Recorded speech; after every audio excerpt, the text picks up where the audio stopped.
Hello, my name is Justin Bright, and welcome to Kerbal Space Program version 1.7.3, where we are doing the next small step RP-1 career mode playthrough. And this time we are going to be working with the R2 rocket, which was a Russian intermediate range ballistic missile. So this was one of those rockets that was used in the run-up to the intercontinental ballistic missile testing. So this is an early precursor to the R7 rocket and all of the other rockets basically that the Russians used in the space race. They kind of built one design and iterated on it a whole lot of times because it was incredibly successful and worked really well for them. So we're going to be doing something fairly similar. But yeah, let's get back to the building. All right, so with the first low space biological experimentation contract complete, we can now see that the second has been unlocked. This is a series of 3 contracts, of which 1 has been completed. It looks exactly the same, except the numbers are a little bit higher and a little bit more difficult. So we now need to get to 120 kilometers with 75 units of payload, which I know we can't do with the current capabilities of our rocket. So we're going to have to do some fiddling around to try to get to that. But in the meantime, I really want to get started with our downrange capabilities. And so that means I want to play around with firing off cameras into the middle distance with our R2 rocket. So we're going to go ahead and grab that, which is going to get us another good chunk of money if we can get this one completed. All right, so here we are back at the R2 rocket, and I am going to go ahead and get the tooling complete on this. Here we go. It's going to cost us 20,000 funds. That seems like so very much, but we're tooling this procedural conic payload fairing, which I'm going to use on just a ton of rockets in the future, so I don't feel too bad about using it. And I think there's aerodynamic benefits to this in addition to it just looking better. Yeah, so I changed the color on that a little bit to make that look a little bit better with the shiny metallic fuselage, although I don't even need to use that, do I? Hold on a second.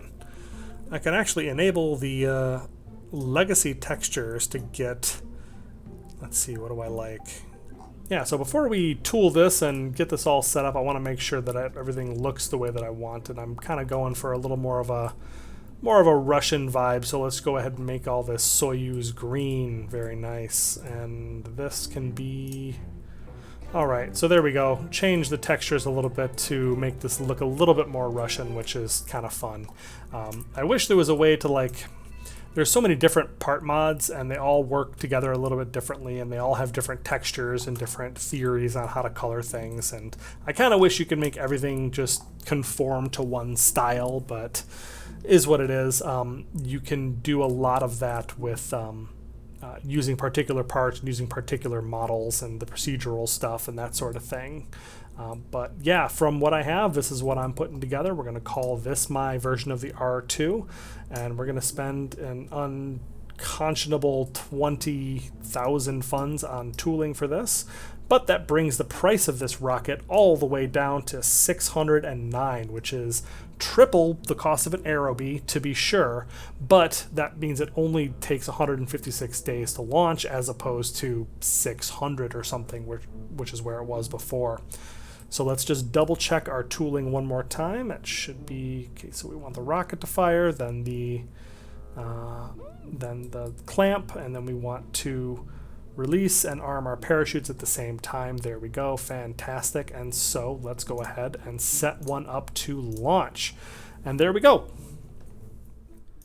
All right, but before we get too excited, we should definitely do some testing.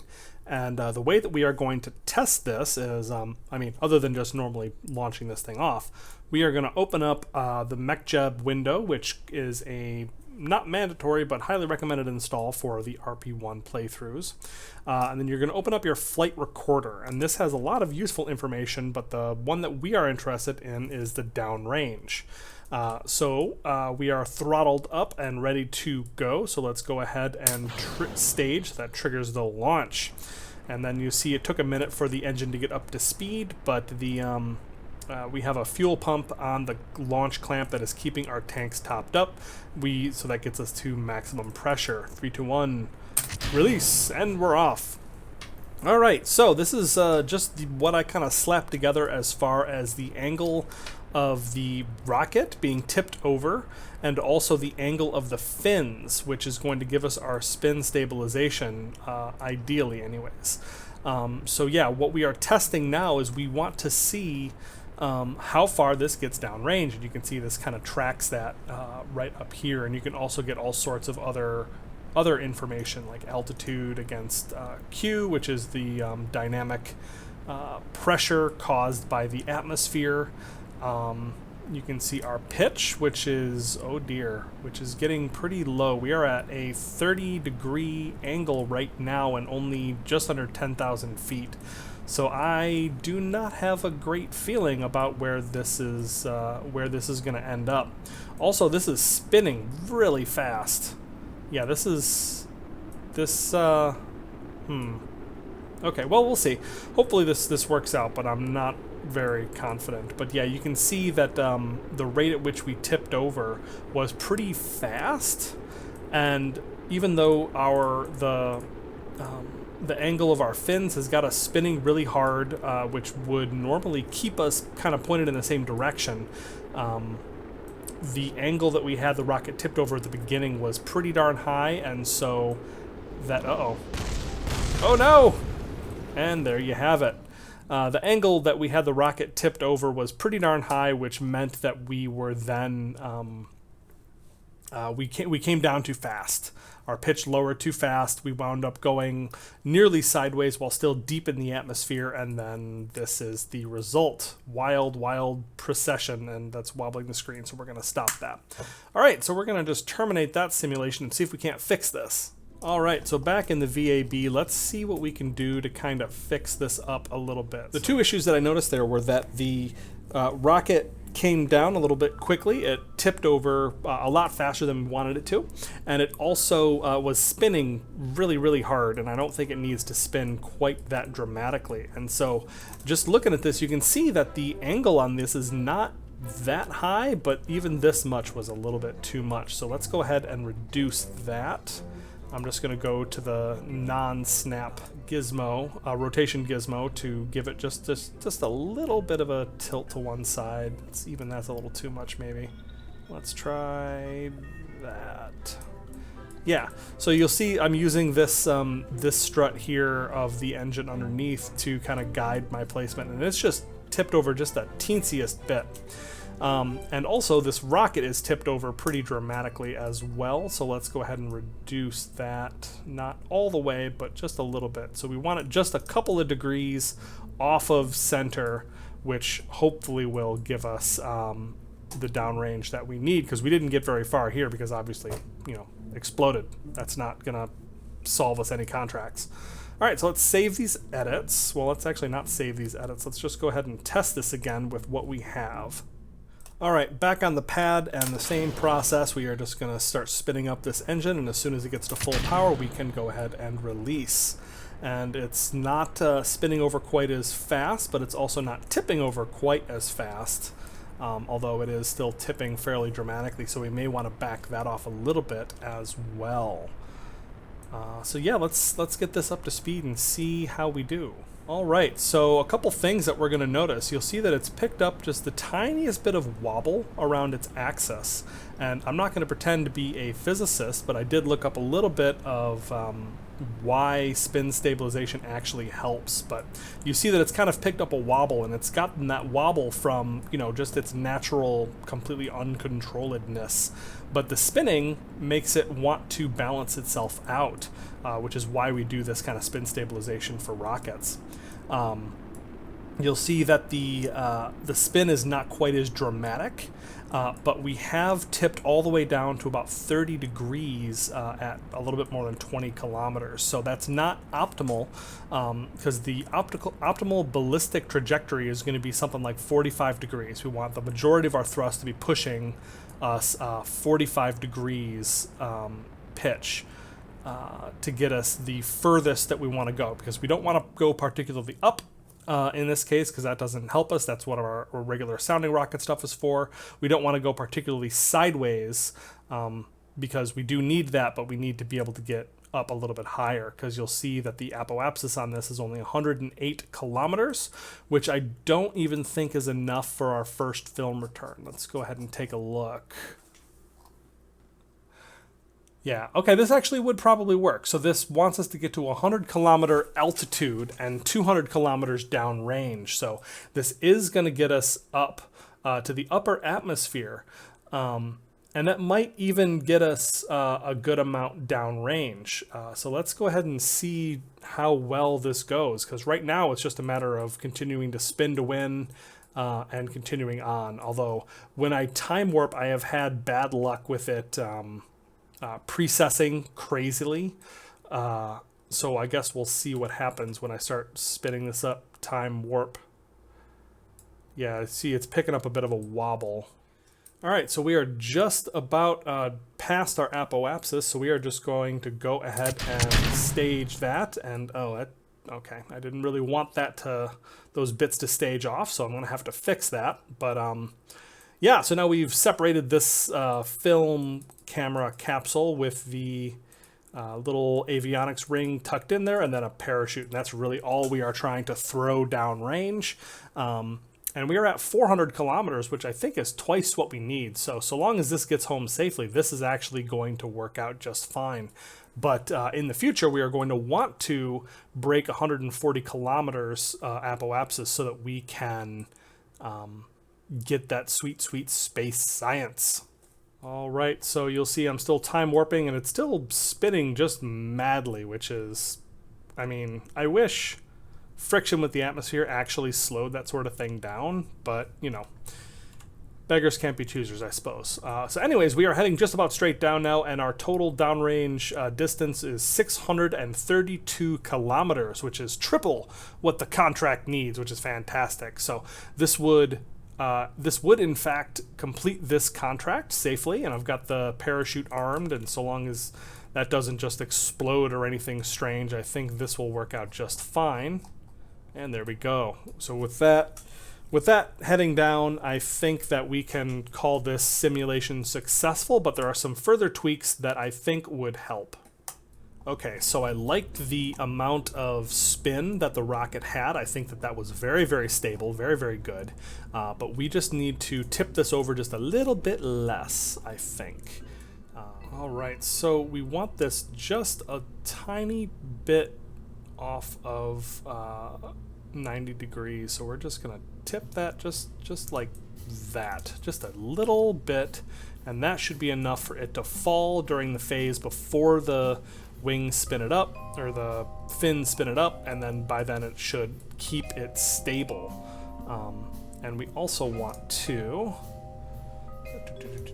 move this up and this up. There we go. That way the boat tail will stay as one piece and pretend that it's not a weird fairing and it's actually, you know, a boat tail like that. So there we go. I think that is going to do it. And yeah, we'll just see how much that does, because we know that before we were able to successfully complete the contract, and this should, in theory, be a little bit better. So we're just going to save it here and save the edits there and let that be how we do. So let's take a look. I think we can do some rush building, which is good because we're a little behind on stuff, and we want to make sure that we are keeping this moving at a nice clip. And this is kind of the rocket that we are going to be using. Yeah, so we want to keep this moving, keep our program moving. We are kind of at a dead standstill at 156 days to produce this, so we are going to spend a little bit on rush building. So let's do 1 and 2, and let's see how that meshes with our science. So we're going to get 2 science nodes in between now and when this thing finishes. Got a little bit of money left, so let's just do 1 more. We'll get it down to 100 days, which gets us right before the next science node, which sounds about right to me. So there we go. We're going to leave that there and go ahead and have that be our first R2 rocket. All right, so while we are working on that, the other contract that I need to be working on is the the biological capsule return. So if you remember, the previous launch of the Aerobee RTV-N1 that we launched was able to put 35 units of sounding payload directly up, just enough to complete the contract, which I can't remember exactly what that was, but I do know that the next one was going to be 75 units of payload up to 120 kilometer altitude. So this is not going to cut it any way, shape, or form. We only are able to get, let's see, even if we added a maximum size sounding payload, that's only 69. So we would have to expand the size of this, which I think we would probably have to, yeah, we'd have to retool it, and that's fine, but I also, like, this is not the shape that I want to actually use. So we are going to do a little bit of remodeling. All right, so some off-screen remodeling has happened. This is basically the same rocket, but with the design philosophy of the Tim Whack Whack rocket that we launched earlier on. So what I've done here is I've replaced the payload in the nose cone that I had with a procedural nose cone once again. So I've done that so that I don't have to keep changing the size of the nose cone as we go on, and I want to get a more modular tank for our sounding payloads that we're going to be able to stretch and use and so forth. And so what I've done is I've put together a just a regular high pressure tank and attach that on there, and that is going to give us the 80 units of payload that we need, because our next contract is 75 units at 120 kilometers. And otherwise, this is the exact same upper stage Aerobee rocket that we've been using before, and then this is a exact copy of it underneath with just the fins rotated a little bit because we're still going straight up, and then sitting on top of a Tiny Tim booster because I have not unlocked the solid rocket motor that normally belongs with the Aerobee of this model. And so yeah, this should probably work fine. Like it looks like this, once this separates after 0.6 seconds, we're going to be at a surface level thrust of 1.47, which I think is going to be just fine, and we've got a total of 2,800 meters per second of delta V, which should get this up and out of the atmosphere. So this is going to be what we do in between our film canister launches, because it's nice and cheap and nice and quick. Both very, very important things. So let's just double check our staging. Good. Fantastic. Let's go ahead and launch this. All right, as dawn rises, we are about to finish supersonic plane development, which is a pretty exciting thing, because that is going to let us start working on our crewed part of our space program. All right, so that one is finished.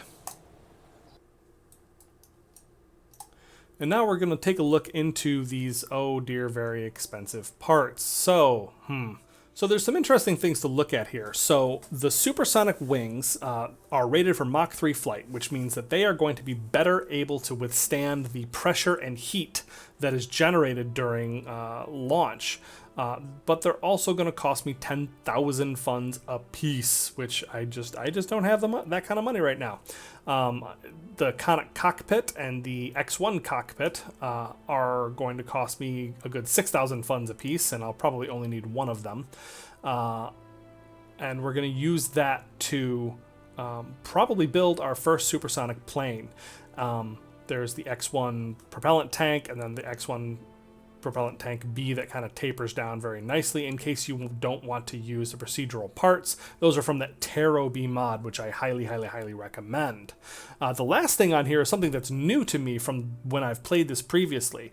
It's air launch. So when you research this node, and so I now have this ability, you can just take things from the spaceplane hangar and air launch them, which they sit on the pad for about 10 seconds, and then they appear going at a certain velocity, at a certain altitude, and a certain distance from the place that you're launching it, to simulate actually building a giant plane, like a regular conventional plane, to drop your rocket, which is so cool. And that is basically the only reason why I'm stressing about building space planes, because not only is it part of kind of the critical golden path of getting into crewed spaceflight, because like we're moving around up in this area, and the Human-rated entry, descent, and landing is not till down here, and basic capsules is way over here in the tree. So we would have to research a lot before we even get the basic Mercury command pod or the Mark 1 pod, whichever one we end up using, which is, you know, a long time to wait to do the manned contracts and, you know, get that money and science that we have waiting for us. So this is going to be a priority that we're going to be working on. Doesn't look like I can do anything with it yet, but very soon, as I do a couple more of these satellite contracts, we will be getting to X1 flights. All right, so we're just warping to morning as the R2 is being rolled out, although that looks like it's going to be a couple more days yet. And in the meantime, we are going to finish unlocking post-war materials science. All right, post-war materials science gets us a couple of interesting things. It looks like they're just some regular RCS and fuel tanks that I'm not sure why we're getting. And also some very expensive radial and toroidal tanks. Those are from the RO tanks mod, so I have to assume that these are procedural radial tanks that can be like little spheres and things that are attached to the side and so forth. Yeah, at least the toroidal tank is going to be a different size. So, yeah. Anyways, so that's interesting, but these are not as interesting. I've been trying to avoid using these non-procedural parts, but I guess we should unlock the manifold for bigger decoupler. But this is basically research that is on the way to the really good stuff, which is going to be early material science. That's going to unlock Tank 2. Don't mind that it says deprecated. That's just kind of a current upgrade issue that is being resolved, I think. But yeah, Tank 2 is going to have a much better mass ratio than the level 1. So that is going to start giving us the ability to really get orbital. And I'm pretty sure that, well, once again, the people that play this seriously and play this a lot are incredible at building really good designs, but it's going to take me, a level 2 tank, to be able to get orbital. All right, just a few days later, and we have an early morning launch of our R2 rocket, which is looking fantastic in the dawn light with the hovering thing up there in the background. But yeah, so we've done some adjustments on the angle of the fins and the angle of the rocket. It looks like we are currently at about a 2.4 degree pitch, which I think is perfect. That's about what I wanted. I was aiming for about a 3 degree and a little bit less than that I think will be good. So we will launch this and see what that looks like. So 3, 2, 1, spin up the engine. And we are at power. 3, 2, 1, launch. All right, skipping ahead just a little bit as we admire the beautiful sunrise. I just want to mention that the pitch is looking much better this time. So we're down to about 60 degrees and coming down, and you'll see that we've picked up a little bit of a wobble. And I'm not going to spend too much time trying to pretend that I am a physicist, but the angular momentum of the spin is what kind of keeps this moving in the right direction, and because it's spinning so hard, there's so much extra momentum, it becomes very hard for it to turn in any other wobbly direction. So that's what keeps us going straight. Other people will do a much better job of explaining that than I, but this is a pretty cool effect that we are going to be leveraging. And you'll notice now we are stabilized down at about 43 degrees, which is perfect. That is exactly what we wanted.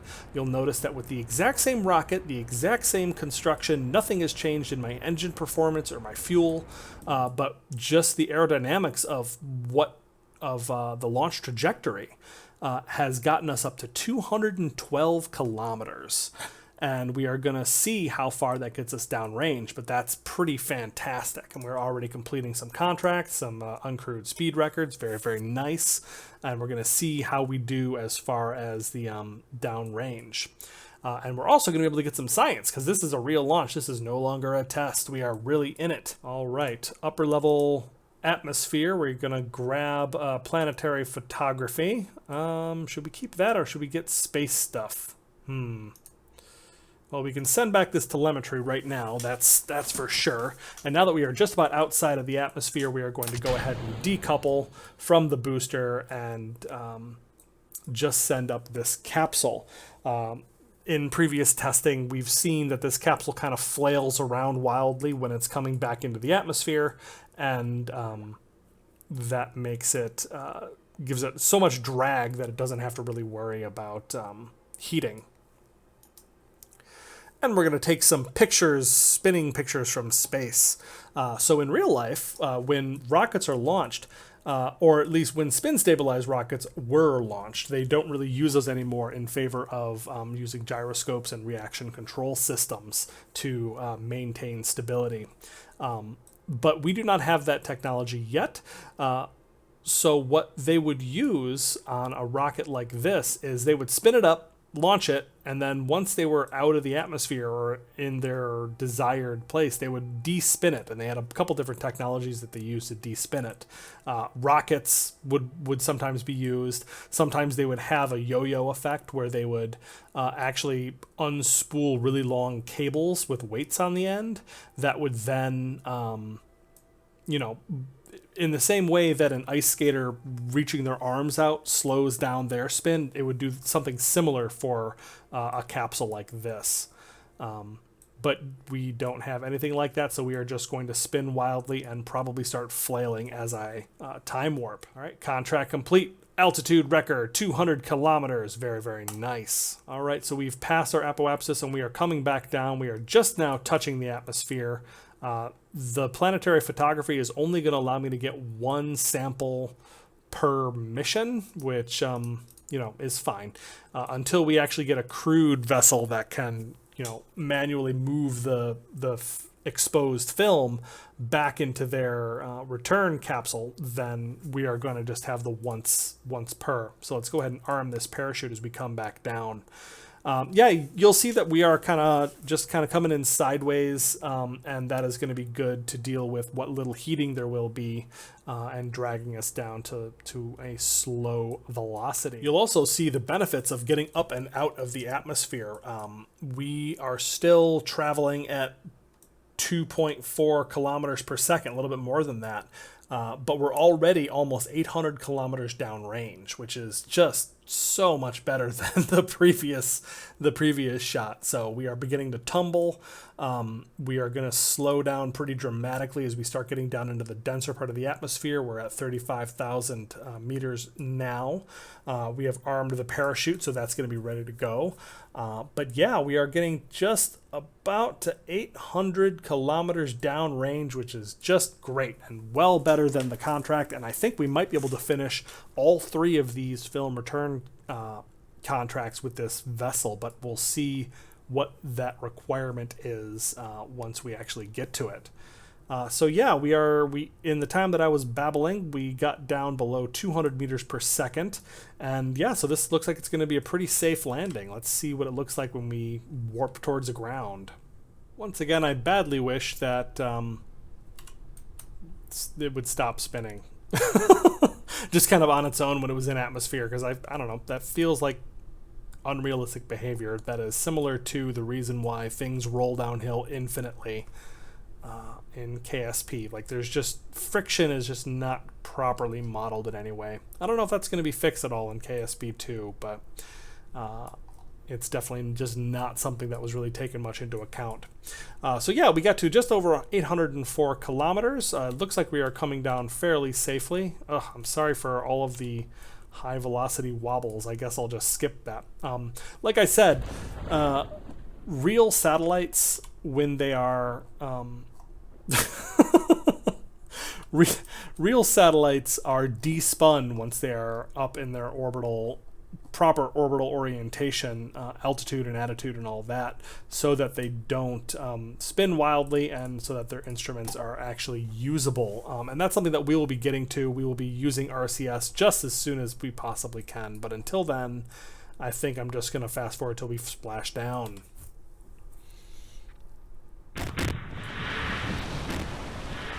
All right, and splash down, and yet the spinning does not stop. The spinning will never stop. This is going to drill its way to nowhere because it's actually floating very nicely. But there we go. So we also completed another contract, low space film return. Boom, we got it for 21,000 funds.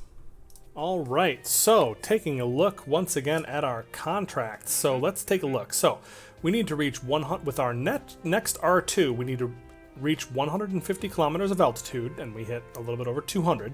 And we need to get 400 kilometers downrange, and we got to 800. So perfect, easy peasy. We can just use the same rocket once again for a cheap another contract, which is much better than doing these little sounding rocket contracts, which I've never had much luck with. Throwing a certain amount of sounding payload down up in the air or downrange with the downrange distance development contracts has never been particularly useful in my mind. Like, I feel like it only accomplishes the objective of being better at throwing that payload unit downrange.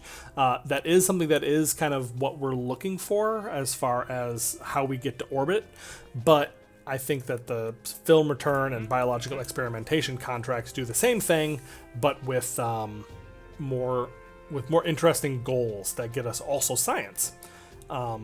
Yeah, so that feels like progress as opposed to just procedural checkpoints. However, you'll notice that the actual big goal that we are aiming for is this downrange milestone of 3,000 kilometers. So we are way off from that. So we're going to have to develop something else that will get us there. But I think I will hold on to that until next time. So thank you so much for watching. If you enjoyed this, please like, comment, subscribe, all that. Let me know what you think in the comments below. I'd love to hear feedback on how I'm doing, what you guys are enjoying, what you'd like to see. So go ahead and hit me up, and I will see you all next time.